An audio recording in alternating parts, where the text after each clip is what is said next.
Pour le cas de Madagascar, il y a plusieurs dispositifs, plusieurs possibilités. Tout d'abord, il y a la sécurisation par les mutations. Cette mutation concerne surtout les parcelles immatriculées et également les parcelles certifiées. Donc, une mutation formelle des droits transférés. Ensuite, il y a le recours aux dispositifs semi-formels. Ce sont des actes de vente réalisés et signés entre les transactants et visés ou non par une autorité locale. Enfin, il y a les dispositifs sociaux qui consistent à sécuriser les transactions par le recours à un garant ou à une personne relais qui assure à la fois le vendeur mais également l'acheteur sur la reconnaissance des droits transférés.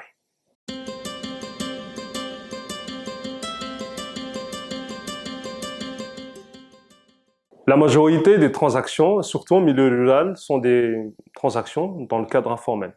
C'est-à-dire les parcelles objets de la transaction ne sont ni immatriculées ni certifiées. Donc, pour la mutation des titres, ça ne concerne qu'une minorité des transactions.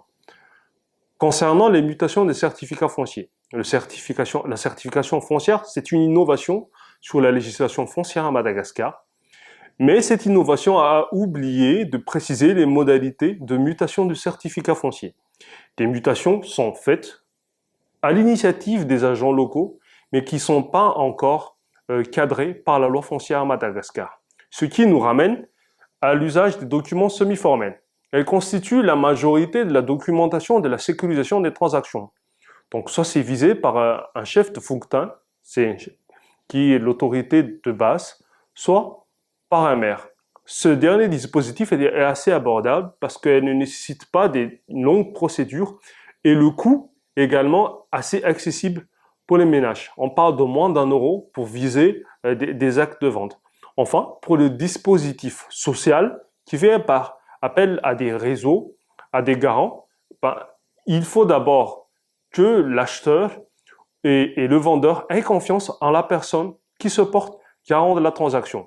Donc cela nécessite l'accès à de bons réseaux, à de bonnes personnes qui acceptent également pour se porter garant.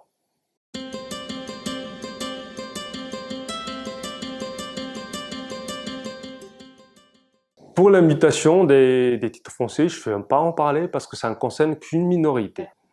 Par contre, pour la mutation des certificats fonciers, là il y a un petit souci. Parce que la loi ne précise pas les modalités, les procédures pour faire la mutation.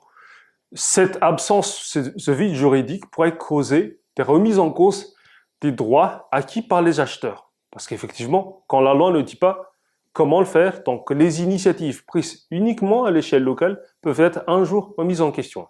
Pour le recours aux documents semi-formels, du fait de cette semi-formalité, il y a toujours une éventualité future de remise en cause d'une autorité supérieure au niveau de la commune ou au niveau des tribunaux.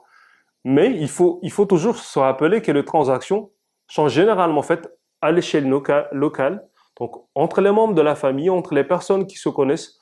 Et c'est là que les documents semi-formels ont tout un poids parce que toutes les transactions sont mentionnées dans un document. Les détenteurs de ces documents-là peuvent les utiliser pour protéger leurs droits.